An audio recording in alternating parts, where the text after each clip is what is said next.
नमस्ते दोस्तों, स्वागत है आपका अपने यूट्यूब चैनल परीक्षा अकेडमी पे। दोस्तों, आपकी सीटेट के रिगार्डिंग क्लासेस चल रही हैं।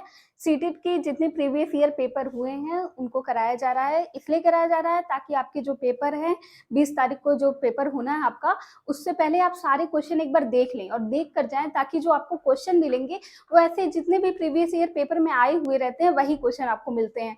तो आप इसको अच्छे से देख के जाइएगा। और यहाँ पे आपकी हिंदी की क्लास के कराए जा रहे हैं। हिंदी के जितने महत्वपूर्ण क्वेश्चन है पेडागोजी के वो आपको कराए जाएंगे। तो एग्जाम से पहले इसको जरूर एक बार देख के जाइएगा। चलिए शुरुआत करते हैं हम अपने आज के सेशन की। लेते हैं हमारा पहला क्वेश्चन, देखते हैं पहला क्वेश्चन क्या लिखा है। पहला क्वेश्चन लिखा है, निम्नलिखित में से भाषा के बारे में कौन सा सही है। सही पूछा है दोस्तों, ठीक है। तो आपका देखिए ऑप्शन क्या दिया है, भाषा व्यवस्थाओं की व्यवस्था है। बी दिया है, भाषा एक वैज्ञानिक व्यवस्था है। भाषा के लिए व्याकरण अनिवार्य है।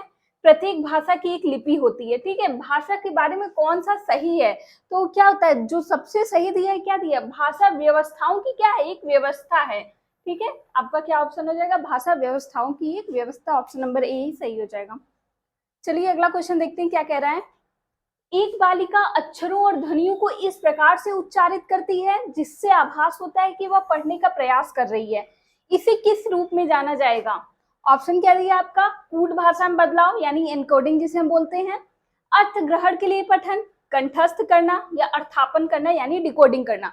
वो क्या कर रही है, इस प्रकार से पढ़ रही है कि क्या उसे आभास हो रहा है कि वो पढ़ने का प्रयास कर रही है, यानी क्या कर रही है, वो अर्थापन कर रही है, डिकोड कर रही है अभी ध्वनियों को। तो ऑप्शन नंबर डी आपका सही हो जाएगा, अर्थापन करना यानी डिकोडिंग करना। अगला क्वेश्चन देखिए क्या कह रहा है। कक्षा में द्वितीय भाषा का अध्यापन करते हुए एक अध्यापिका विद्यार्थी को अंतःक्रिया करने एवं एक दूसरे को समझाने की दृष्टि से अपनी घर की भाषाओं को प्रयोग की स्वतंत्रता देती है। यहाँ पर अध्यापिका किस युक्ति का प्रयोग करे, यानी कि वो क्या कर रही है, अंतःक्रिया करने के लिए घर की भाषा का प्रयोग करने के लिए छूट दे रही है। यानी कह रही है आप बात करिए, आप जो सामग्री पढ़ रहे हैं विद्यालय में उसको अपनी अंतःक्रिया में क्या करें, अपनी भाषा में बात करके समझे। तो यहाँ अध्यापिका क्या कर रही है, द्विभाषावाद कर रही है। भाषा अंतरण यानी ट्रांस लैंग्वेजिंग बहुभाषावाद है या फिर ये समूह कार्य है। दोस्तों देखिए यहाँ पे ऐसा ऑप्शन दिया है कि यहाँ ये दोनों हो जाएगा। एक तो आपका भाषा अंतरण भी सही होगा, यहाँ ये क्या कर रही है, एक भाषा से दूसरी भाषा में भेज रही है, भाषा अंतरण भी सही है और बहुभाषावाद भी सही है। ये क्या है, मल्टी लैंग्वेज भाषा समृद्ध परिवेश का निर्माण कर रही है, जहाँ बच्चे क्या कर रहे हैं, सीख रहे हैं। ठीक है, तो यहाँ आपका आयोग भी जो है आपका ऑप्शन ए बी और सी दोनों माना है, यानी भाषा अंतरण और बहुभाषावाद यहाँ दोनों आ जाएगा। ठीक है, आयोग ने भी इसका आंसर दोनों माना है। चलिए अगला क्वेश्चन देखते हैं क्या है।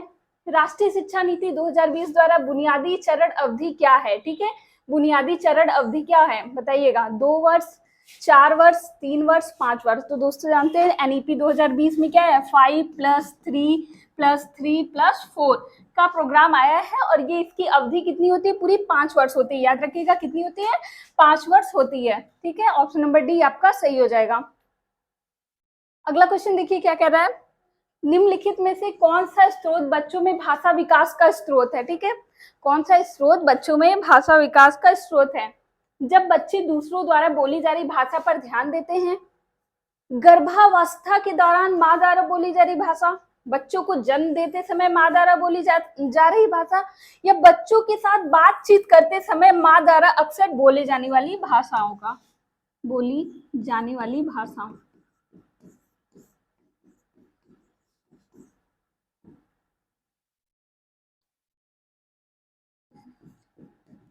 भाषा, तो यहाँ पे कौन सा सही ऑप्शन होगा, देखिए भाषा विकास में सबसे ज्यादा क्या महत्वपूर्ण होगा, जब बच्चों के साथ आप अंतःक्रिया करेंगे, बातचीत करेंगे, तो यही देखिए सबसे सटीक होगा। बच्चों के साथ बात करते समय माँ द्वारा बोली जाने वाली भाषा उनके भाषा विकास में सहायक होगी। ऑप्शन नंबर डी आपका सही हो जाएगा। अगला क्वेश्चन देखिए क्या कह रहे हैं, एक बालिका ने अभी हाल ही में बुनियादी चरण प्रवेश लिया है। ठीक है, बुनियादी कक्षा में प्रवेश लिया है। वह दीवारों और फर्श पर इस तरह की आड़ी तिरछी लकीरें खींचती है जिनका कोई आकार प्रतिरूप नहीं है। ठीक है, कोई प्रतिरूप नहीं है, कुछ भी दीवार पे ऐसे आड़ी तिरछी लाइनें खींच रही है वो। बच्चों की भाषा में इस कार्य को किस रूप में जाना जाएगा। ठीक है, इसको किस रूप में जाना जाता है, आरंभिक साक्षरता, कार्यात्मक साक्षरता, यह संज्ञानात्मक विकास का भाग है या संख्या बोध का विकास का भाग है। अभी उसने स्कूल में प्रवेश लिया बुनियादी कक्षा में और वो दीवार पे कहीं पे ऐसे आड़ी तिरछी लाइनें खींच रही है, तो इसे क्या कहा जाएगा? आरंभिक साक्षरता। ये क्या है? अभी अभी शुरुआत करी, यानी उसकी आरंभिक साक्षरता का एक क्रम है। ठीक है, इसी को हम कीरम काटे या स्क्रिबलिंग भी कहते हैं। ठीक है, याद रखिएगा। तो ऑप्शन नंबर ए आपका सही हो जाएगा। अगला क्वेश्चन देखिए क्या कह रहा है, निम्नलिखित में से कौन सा कथन भाषा अधिगम के बारे में सही नहीं है? नहीं कहा है दोस्तों, ऑफलाइन पेपर रहेगा तो पेन से जहां भी नहीं आएगा उसको गोला जरूर कर लीजिएगा, नहीं तो नहीं के चक्कर में एक क्वेश्चन आपका गलत हो जाएगा। ठीक है, तो ध्यान से नहीं को पहले गोला कर लीजिएगा। में नहीं है, अब नहीं पूछा है। देखिए पहला कह रहा है बच्चे एक साथ कई भाषाएं सीख सकते हैं, ये बात सही है, बच्चे एक साथ कई भाषाएं सीख सकते हैं। फिर कह रहा है प्रथम भाषा द्वितीय भाषा के अधिगम में व्यवधान डालती है, नहीं, कभी भी एक भाषा यानी आपकी प्रथम भाषा जो मातृभाषा होती है, जो हम घर से लेकर आते हैं, वो आपकी जो द्वितीय भाषा औपचारिक भाषा होती है उसे सीखने में कभी भी व्यवधान नहीं डालती है, सहायक होती है। तो ये आपका क्या हो जाएगा? गलत हो जाएगा, भी गलत हो गया। फिर सी कह रहा है भाषा अर्थपूर्ण संदर्भों में सीखी जाती है। हाँ, भाषा क्या होता है? एक संदर्भ में, कॉन्टेक्स्ट में सीखी जाती है, अर्थपूर्ण ग्रहण, उसका अर्थ ग्रहण कर करके सीखी जाती है। तो ये भी बात आपका सही है। फिर अगला क्या कह रहा है, भाषा नियमों पर निपुणता प्राप्त करने के बाद सीखी जाती है। ऐसा नहीं है कि बच्चे पहले भाषा के नियम सीख ले तभी वो भाषा सीखेंगे, नहीं, बच्चा जन्म से ही क्या होता है? भाषा सीखने लगता है, अपने आसपास में जो भी लोगों द्वारा बोली जाती है उससे सीखता रहता है।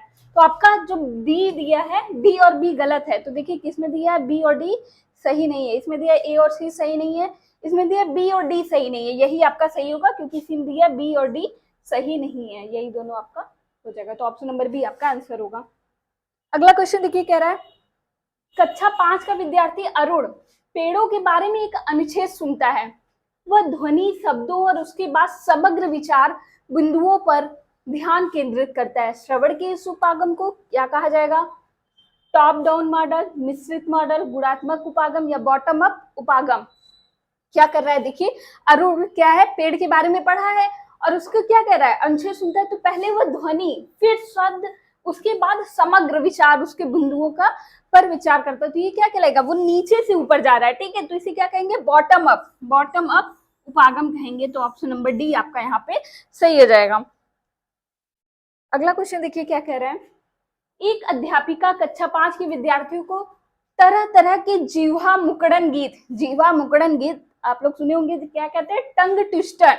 इसे क्या कहते हैं? टंग ट्विस्टर करवाती है। वह शिक्षार्थियों को क्या सिखाना चाहती है? ठीक है, टंग ट्विस्टर दोस्तों वही जो बच्चों को दे देते जैसे उल्टे सीधे वाक्य होते हैं, जैसे आप सुने होंगे, कहते हैं बच्चों से निकालो कि खड़क सिंह के खड़कने से खड़कती हैं खिड़कियां। तो ऐसे टंग ट्विस्टर इसी को बोला जाता है। जब ऐसे ऐसे वाक्य बच्चों को बोलने के दिया जाता है तो वो शिक्षार्थियों को क्या सिखाना चाह रही है?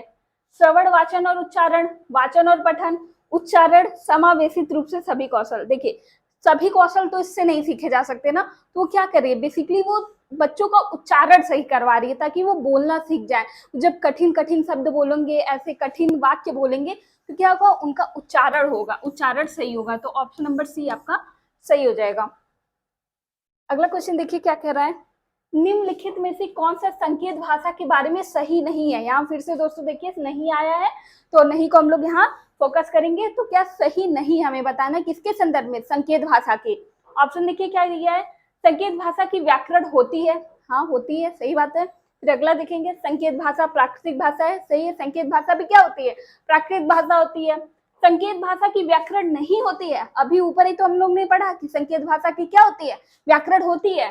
तो यही आपका गलत हो जाएगा। तब भी नीचे पढ़ते हैं क्या दिया है, संकेत भाषा के विभिन्न प्रकार होते हैं, ये भी सही है। तो आपका ऑप्शन नंबर सी ही सही नहीं है, संकेत भाषा की व्याकरण नहीं होती, आपका सी सही हो जाएगा। अगला क्वेश्चन देखिए क्या कह रहा है दोस्तों। अगला कह रहा है एक अध्यापिका अपनी कक्षा में दो के जोड़ों में काम करवा रही है, ठीक है, दो का ग्रुप बनवा के काम करवा रही है। वह 8 वाक्यों के एक अनुच्छेद से एक विद्यार्थी दूसरा विद्यार्थी इस तरह से बारी बारी पढ़वाती है। विद्यार्थियों को अपने जोड़ीदार से सुने गए वाक्य लिखने हैं। वे अनुच्छेद पूरा लिखकर एक दूसरे को दिखाते हैं कि उन्होंने सही लिखा है या नहीं। भाषा अधिगम की इस गतिविधि को किस रूप में जाना जाएगा? क्वेश्चन देखिए सीटेट में क्या होता है, आपको क्वेश्चन समझना जरूरी होता है, क्योंकि क्वेश्चन अगर आप समझ गए तो आंसर आप आसानी से दे लेंगे। तो क्वेश्चन अच्छे से पढ़िएगा, उसका आंसर ध्यान दीजिएगा, ठीक है। और यहाँ पे देखिए क्या कर रही है शिक्षिका, क्या है कुछ कोई कहानी ले ली, उसका कुछ अंश अपना ब्लैक बोर्ड या कहीं पे टांग दी है, 2 जोड़ी ले ली है बच्चों का, ठीक है, उसमें से एक आ रहा है पढ़ के जा रहा है, सामने वाले बच्चे को क्या कर रहा है सुना रहा है, फिर वो लिख रहा है, ऐसे वो कई जोड़ी में बनवा के कार्य करवा रही है, ठीक है। और लास्ट में क्या करती है चेक करवाती है कि किसने कितना सही लिखा है या नहीं। तो इस गतिविधि को किस रूप में जाना जाएगा, पारस्परिक श्रुतलेख, अनुच्छेद श्रुतलेख, श्रवण कार्य, लेखन कार्य। तो क्या कहते हैं 2 जोड़ी में बच्चे कार्य कर रहे हैं, इसे क्या कहेगा पारस्परिक श्रुतलेख कहा जाएगा। क्या पारस्परिक, यानी सब बच्चे क्या है अपना सुन सुन के लिख रहे हैं, ठीक है, इसे पारस्परिक श्रुतलेख कहा जाएगा। अगला देखिए क्या कह रहा है, एक भारत श्रेष्ठ भारत क्या है, ठीक है, एक भारत श्रेष्ठ भारत क्या है, विद्यार्थियों में भारतीय भाषाओं और संस्कृति को समुन्नत करने का भारत सरकार का फ्लैगशिप कार्यक्रम। फिर दूसरा है पर्यटन और सांस्कृतिक अन्वेषण को समुन्नत करने की भारत सरकार की रेल योजना। विद्यालय में सभी विद्यार्थियों में एकता समुन्नत करने का कार्यक्रम। या फिर डी है विद्यालय शिक्षा द्वारा भारत की प्राकृतिक संस्कृति, परंपराओं और इतिहास का अन्वेषण। तो दोस्तों एक भारत श्रेष्ठ भारत, ध्यान से सुनिएगा, ये आपका किस चीज के लिए, भाषाओं और संस्कृति को समुन्नत करने का भारत सरकार का कार्यक्रम है, ठीक है। विद्यार्थियों में भारतीय भाषाओं और संस्कृति को समुन्नत करने का भारत सरकार का फ्लैगशिप कार्यक्रम है। तो ऑप्शन नंबर ए आपका सही हो जाएगा, बाकी आपका ये गलत होगा। अगला क्वेश्चन देखिए क्या कह रहा है, एक अध्यापिका अपने विद्यार्थियों के कक्षा और कक्षा के बाहर किए गए अधिगम के उदाहरण संग्रहित करके समग्र आकलन हेतु उनका प्रयोग करती है। आकलन की इन प्रक्रिया को किस रूप में जाना जाएगा, ठीक है, कक्षा के अंदर भी और कक्षा के बाहर भी जितने उदाहरण संग्रहित करके उनका समग्र आकलन कर रही है, तो क्या कहलाएगा, संकल्पनात्मक आकलन, रचनात्मक आकलन, पोर्टफोलियो आकलन, सतत आकलन। सतत आकलन क्या होता है, जो लगातार निरंतर करती है आकलन, ठीक है। संकल्पनात्मक आकलन में क्या रहता कि वो जब लास्ट में उपलब्धियों का पूरा आकलन करती, लेकिन यहाँ पे क्या हो रहा है, ये करे पोर्टफोलियो आकलन कहलाएगा। क्या कहलाएगा, पोर्टफोलियो आकलन। ऑप्शन नंबर सी आपका सही हो जाएगा। अगला क्वेश्चन देखिए क्या कह रहा है, भारतीय संविधान में हिंदी भाषा की क्या स्थिति है, ठीक है, हिंदी भाषा की क्या स्थिति है, कार्यालयी भाषा है, जुड़ाव या लिंक भाषा है, सकार्यालयी भाषा है, राष्ट्रीय भाषा है। तो दोस्तों आपको पता होना चाहिए अनुच्छेद 343 के तहत, अनुच्छेद 343 के तहत भारत क्या है, हिंदी क्या है, भारत की राज्य भाषा है, यानी कार्यालयी भाषा है। अनुच्छेद भी पूछ सकते हैं तो याद रखिएगा 343। तो ऑप्शन नंबर ए ही सही हो जाएगा, राष्ट्रभाषा का दर्जा नहीं मिला है, राजभाषा है, कार्यालयी भाषा है, ठीक है। और अनुच्छेद 343 एक की तहत हिंदी भाषा की लिपि कौन सी होगी, देवनागरी लिपि होगी, तो ये ध्यान रखिएगा। तो ऑप्शन नंबर ए यहाँ पे सही हो जाएगा। अगला क्वेश्चन देखिए क्या कह रहा है, एक बालिका जब विद्यालय में प्रवेश लेती है, उसके पास अपनी मातृभाषा है, ठीक है, उसके पास अपनी मातृभाषा है, साथ ही समाज में बोली जाने वाली भाषा है जो उसकी मातृभाषा से भिन्न है। विद्यालय में माध्यम की एक अलग भाषा है, उसकी भाषा के अधिगम के संबंध में निम्नलिखित में से कौन सा कथन सही नहीं है। फिर से हमें बताना है कौन सा सही नहीं है। ऑप्शन ए देखिए, उसके विद्यालय में उसकी भाषा अधिगम द्वारा, अधिगम दूसरी भाषाओं के ज्ञान रहते सफल रहेगा, ठीक है, हाँ, उसकी भाषा जो रहेगी विद्यालय में आएगी तो जो दूसरी भाषा सीखने में सहायक रहेगी।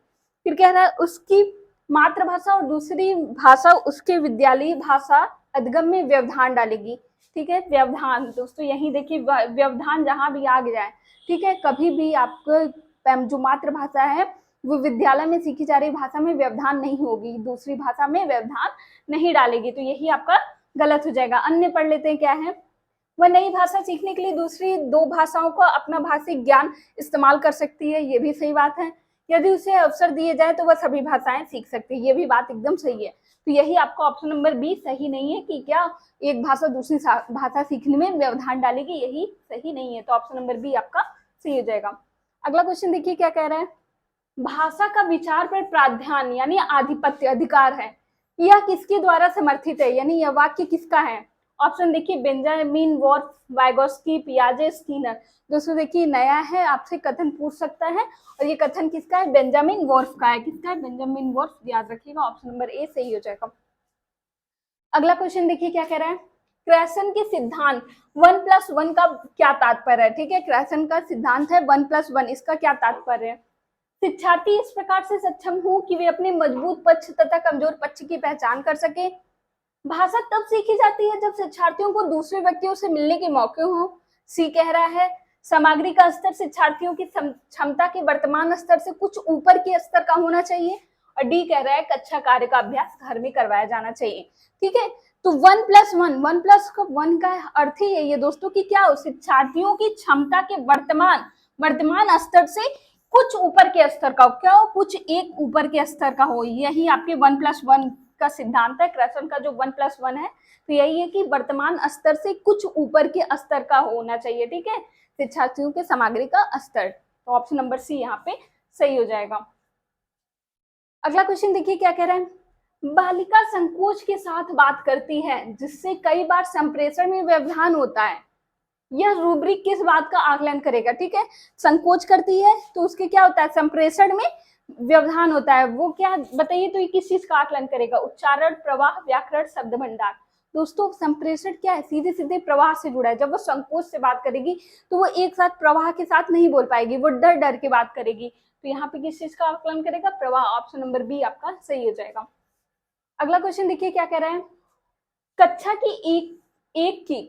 एक की अध्यापिका ने कक्षा में मौजूद वस्तुओं पर लेबल लगाए हुए हैं। ठीक है, वस्तुओं पर लेबल लगाए हुए हैं। उसने कक्षा की दीवारों पर शिक्षार्थियों के घर की भाषा में कहानी और कविताओं के पोस्टर लगाए हैं। ठीक है, दीवारों पे पोस्टर, चित्र, ये सब लगाई हुई है। ठीक है, फिर क्या कह रहा है, इस तरह से अध्यापिका क्या करना चाहती है? पोस्टर वगैरह क्लास में दीवार पे अच्छे सजा दी है सब चीज, और बच्चों की भाषा में है ताकि वो उनको पढ़ सके। तो ये क्या बताइए क्या करना चाहती है? बच्चों को अंग्रेजी सीखने में मदद करना चाहती है, मुद्रित लिखित समृद्ध परिवेश रचना चाहती है, अपनी कक्षा को सजाना चाहती है, अपनी रचनात्मकता का प्रदर्शन करना चाहती है। तो दोस्तों अपनी रचनात्मकता का यानी अपने कौशल का प्रदर्शन करना नहीं, ये गलत हो जाएगा। अपनी कक्षा को सजाना, सिर्फ सजाना ही एक उद्देश्य नहीं होगा। फिर क्या कह रहा है, बच्चों को अंग्रेजी सीखने में, अंग्रेजी सीखने की कहीं बात ही नहीं कही है, वो क्या करें, मुद्रित लिखित समृद्ध परिवेश। ठीक है, जो मुद्रित लिखित समृद्ध परिवेश का मतलब ये है कि बच्चे क्या पूरे दीवारों पे रखते हैं, मतलब शिक्षिका आती है दीवार पे पूरा लगाती है हर चीज, ताकि क्या होते हैं, बच्चे उनको देख के आकर्षित हो सके, पढ़ सके। तो ऑप्शन नंबर बी आपका सही हो जाएगा। अगला क्वेश्चन देखिए दोस्तों क्या कह रहा है, कक्षा 3 की अध्यापिका अपनी विद्यार्थियों के वाचन कौशल का आकलन करना चाहती है। कौन सी गतिविधि उपयुक्त नहीं है? नहीं कहा है दोस्तों, तो नहीं पे हम लोग फिर से फोकस करेंगे। ठीक है, विद्यार्थियों का वाचन कौशल का आकलन करना चाहती है तो क्या करेगी, बच्चों को पढ़ी हुई सामग्री से शब्दों के अर्थ बताने के लिए कहना, अपने प्रिय भोज्य पदार्थों का नाम बताने के लिए कहना, बच्चों को अपने आप का 4-5 वाक्यों में परिचय देने के लिए कहना, दिखाए गए चित्र का 3 वाक्यों में वर्णन करने को कहना। ठीक है, तो ये इससे जब वो चित्र का वर्णन करेंगे तो उनसे उनका वाचन कौशल होगा समृद्ध, ये भी सही है। 4-5 वाक्य में जब परिचय देंगे, ये बात भी सही है, वाचन कौशल ही इससे उनका अच्छा होगा। प्रिय भोज्य पदार्थ का नाम बताने के कहना, ये भी सही है, लेकिन अर्थ बताने के लिए कहना, पढ़ी गई सामग्री का अर्थ बताने के लिए कहना, ये यहाँ उपयुक्त नहीं होगा। तो ऑप्शन नंबर ए यहाँ सही हो जाएगा। अगला क्वेश्चन देखिए क्या कह रहे हैं, भाषा कौशलों के संबंध में कौन सा कथन सही है? सही बताना है। ठीक है, श्रवण और पठन उत्पादन कौशल है, तो श्रवण और पठन उत्पादन कौशल नहीं होते, ये बात तो गलत है। श्रवण और वाचन ग्राह्य कौशल है, ये भी बात गलत है। श्रवण उत्पादक कौशल है और पठन ग्राह्य कौशल है, नहीं, ये भी गलत है। श्रवण ग्राह्य है जबकि वाचन क्या है, उत्पादक है। ठीक है, श्रवण क्या होता है, श्रवण देखिए यहाँ उत्पादक दिए थे इसलिए गलत होगा। श्रवण और आपका क्या होता है, पठन आपके ग्राह्य कौशल होते हैं, और वाचन प्लस लेखन आपके क्या होते हैं, उत्पादक कौशल होते हैं। ठीक है, तो ये याद रखिएगा, वाचन प्लस लेखन ये आपके उत्पादक कौशल होते हैं। तो ऑप्शन नंबर डी आपका सही हो जाएगा। श्रवण क्या है, ग्राह्य कौशल है, जबकि आपका वाचन उत्पादक कौशल है। अगला क्वेश्चन देखिए क्या रहा है, भाषा की कक्षा में अध्यापिका बच्चों को एक गतिविधि करवाती है जिसमें विद्यार्थी पाठ्य सामग्री की ओर दौड़ कर जाते हैं, फिर अपने सहपाठी को वापस आकर पाठ्य वस्तु की सामग्री बताते हैं। इस गतिविधि को क्या कहा जाएगा, रनिंग टेस्ट, डम सिराज, रनिंग श्रुतलेख, जिक्सा डिक्टेशन। देखिए नया नया चला है तो क्या होता है, कि बच्चों को कहानी का अंश लिख के दे दी है, ठीक है, एक जगह लिखा हुआ है, बच्चे उसको दौड़ के जा रहे हैं, पढ़ के जा रहे हैं, अपने सहपाठी को बता रहे हैं और वो कार्य कर रहा है, तो इसे क्या कहलाएंगे, रनिंग श्रुतलेख कहते हैं, ठीक है, इसे कहा जाता है रनिंग श्रुतलेख। ऑप्शन नंबर सी आपका सही हो जाएगा, रनिंग श्रुतलेख। अगला क्वेश्चन देखिए क्या कह रहा है, एक ऐसा गद्यात्मक वैकल्य जो ध्वनि पैदा करने के लिए जीभ और ओठ के समन्वय को प्रभावित करता है, क्या कहलाएगा, जीभ और ओठ का समन्वय को प्रभावित करता है, ठीक है। तो ये आपका क्या होता है, डिस्प्रैक्सिया। डिस्प्रैक्सिया मनो संबंधी विकार होता है, तो ये तो आपका नहीं होगा। डिस्फेजिया भाषा संबंधी विकार होता है, तो ये भी नहीं होगा। डिसकैलकुलिया आपका गणित संबंधी विकार होता है, तो ये भी नहीं होगा। अगला क्या दिया, डिसर्थिया। डिसर्थिया में ही क्या होता है, जीभ और आपके होठ का समन्वय नहीं बैठता है, ठीक है। तो ऑप्शन नंबर डी आपका सही हो जाएगा। कौन सा विकार होगा, डिसर्थिया। अगला क्वेश्चन देखिए, निपुण। The national initiative for achieving foundational skill का मुख्य केंद्र किस पर है, ठीक है, इसका मुख्य केंद्र किस पर है, पठन, वाचन, लेखन, श्रवण और संख्याबोध, पठन लेखन और अंगणित, पठन समझ के साथ पठन और संख्याबोध। निपुण का बताइएगा किस चीज पे, तो इसका जो मुख्य उद्देश्य है वो समझ के साथ पठन और संख्याबोध है, ठीक है, समझ के साथ कुछ पठन कर ले और संख्याबोध कर ले। ऑप्शन नंबर डी आपका सही हो जाएगा। अगला क्वेश्चन देखिए क्या कह रहा है, निम्नलिखित में से कौन सा भाषा परीक्षण विद्यार्थी की किसी विशिष्ट कार्य से संबंधित उस उपलब्धि का मापन करता है जिसकी उसे बाद में इस्तेमाल की आवश्यकता होती है, ठीक है। कौन सा भाषा परीक्षण विद्यार्थी की किसी विशिष्ट कार्य से संबंधित उस उपलब्धि का मापन करता है जिसकी उसे बाद में इस्तेमाल करने की आवश्यकता है, वस्तुनिष्ठ परीक्षण, निपुणता परीक्षण, सक्षमता परीक्षण, उत्पादक परीक्षण। तो दोस्तों ऐसे परीक्षण को क्या कहा जाता है, निपुणता परीक्षण। याद रखिएगा क्या कहा जाता है, निपुणता परीक्षण। ऑप्शन नंबर बी आपका सही हो जाएगा।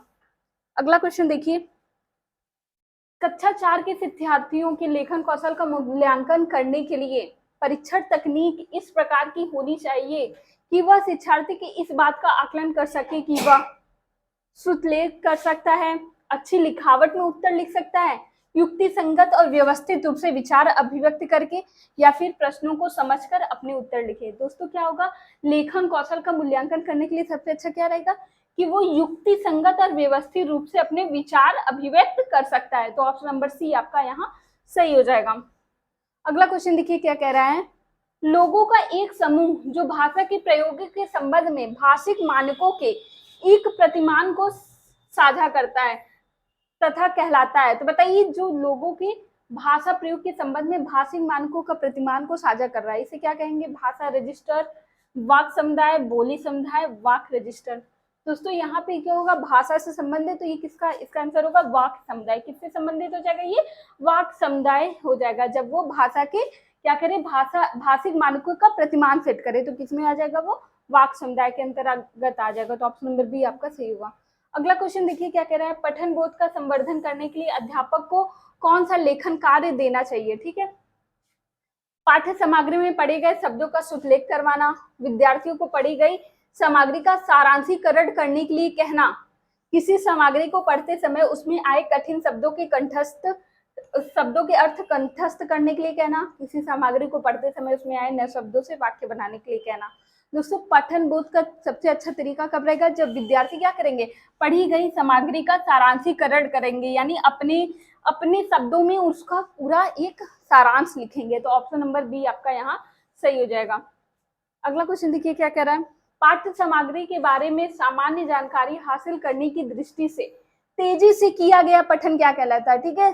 किसी सामान्य जानकारी को जब हासिल करना रहता है तो तेजी से पठन जो करते हैं तो उसे क्या कहा जाता है, बारीकी से पठन, तीव्र पठन, सरसरी तौर पर पठन या अर्थपूर्ण पठन। दोस्तों वो क्या कहलाता है, सरसरी, एक सरसरी तौर पे देख के उसका सामान्य जानकारी निकाला जाता है। तो ऑप्शन नंबर सी यहाँ सरसरी तौर पर पठन सही हो जाएगा। अगला क्वेश्चन देखिए क्या कह रहा है, प्रक्रिया लेखन के दौरान कौन सी एक अच्छी लेखन पूर्व की युक्ति है, यानी लेखन लिखने से पूर्व क्या एक अच्छी युक्ति होगी, मानस चित्रण, समीक्षा करना, संपादन, पुनरावृत्ति। दोस्तों समीक्षा करना, संपादन और पुनरावृत्ति ये सब लेखन पश्चात के बाद ही किया जा सकता है, लेकिन मानस चित्रण यानी माइंड मैपिंग जो होता है यही आपका लेखन से पूर्व होगा। तो ऑप्शन नंबर ए आपका सही हो जाएगा, मानस चित्रण। तो दोस्तों यहाँ पे मेरे 30 क्वेश्चन कंप्लीट होते हैं। आप अगर चैनल को अभी तक सब्सक्राइब ना किए हो तो सब्सक्राइब कर लीजिए, वीडियो को आप ज़्यादा से ज़्यादा शेयर कीजिए और इसी तरह हमारा साथ देते रहिए। हमसे जुड़े रहिए। मिलते हैं नए वीडियो में नए प्रीवियस ईयर पेपर के साथ। तब तक के लिए जय हिंद, जय भारत।